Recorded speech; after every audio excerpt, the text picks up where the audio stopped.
গাজীপুরের টঙ্গী থেকে খতিব ও পেশ ইমাম মুফতি মহিবুল্লাহ মিয়াজির কথিত অপহরণের ঘটনা মিথ্যা বলে জানিয়েছে Gazipur metropolitan police. Channel H এর গাজীপুর জেলা প্রতিনিধি মনির হোসেনের তথ্যচিত্রে থাকছে বিস্তারিত। মঙ্গলবার ২৮ অক্টোবর জিএমপি কার্যালয়ে আয়োজিত এক সংবাদ সম্মেলনে পুলিশের পক্ষ থেকে জানানো হয়, মুফতি মহিবুল্লাহ আসলে নিজেই পরিকল্পিতভাবে গা ঢাকা দিয়েছিলেন। সংবাদ সম্মেলনে অতিরিক্ত পুলিশ কমিশনার মোহাম্মদ তাহিরুল হক চৌহান জানান, ঘটনার শুরুতে মুফতি মহিবুল্লাহর পরিবার ও স্থানীয়রা অভিযোগ করেছিলেন যে তাকে অপহরণ করা হয়েছে এবং এই ঘটনায় ইসকন জড়িত থাকতে পারে। কিন্তু পুলিশের তদন্তে চাঞ্চল্যকর তথ্য বেরিয়ে আসে। মুফতি মহিবুল্লাহ নিজেই শ্যামলী পরিবহনের বাসে করে পঞ্চগড় যান। তাহিরুল হক চৌহান আরও বলেন, আমরা তথ্য প্রযুক্তির সহায়তায় তদন্ত চালিয়ে জানতে পারি যে তিনি পরিকল্পিতভাবে নিজেকে লুকিয়ে রেখেছিলেন। পরে তাকে উদ্ধার করা হলে তিনি পুলিশের কাছে পুরো ঘটনাটি স্বীকার করেন এবং আদালতে জবানবন্দি দেওয়ার প্রস্তুতি নিচ্ছেন। এর আগে গত বুধবার সকালে টঙ্গীর বাসা থেকে হাঁটতে বের হয়ে নিখোঁজ হন মুফতি মহিবুল্লাহ মিয়াজি।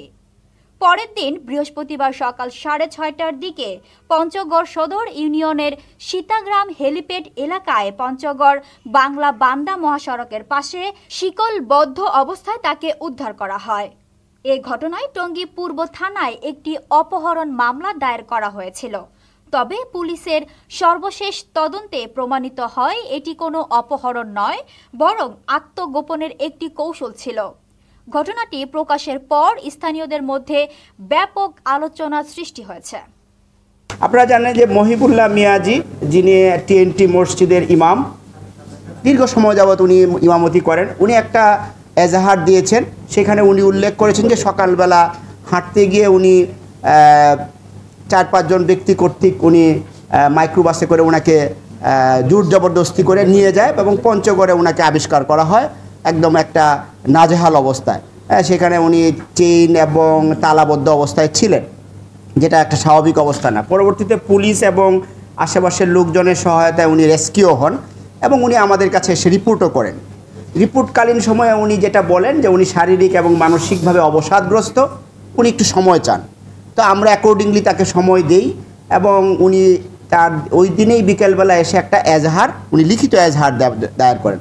সেখানে উনি যে সমস্ত ঘটনার অবতারণা করেছেন সেগুলি আপনারা কম বেশি জানেন, যেহেতু ওনাকে জোর জবরদস্তিপূর্বক অপহরণ, হত্যার উদ্দেশ্যে মারধর এবং বেসামাল অবস্থায় ফেলে যাওয়া এবং আরও কিছু ঘটনার কথা বলেছেন। তো সেগুলি আমরা আমলে নিয়েই তদন্ত শুরু করি।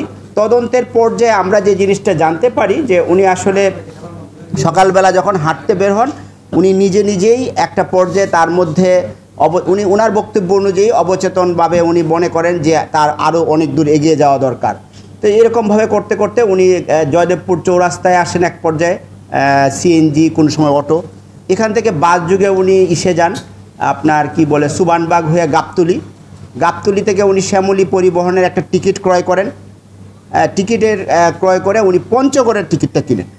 তো পঞ্চগড়ের টিকিট কিনতে গিয়ে উনি বগুড়ার পেন্টাগন হোটেল, যেটা কিনা শেরপুর থানা সম্ভবত, না যদি ভুল না করি কোথাও, তো ওইখানে যে যাত্রা বিরতি করে সেইখানে উনি নেমে উনি অজু নামাজ করেন মাগরিবের টাইমে।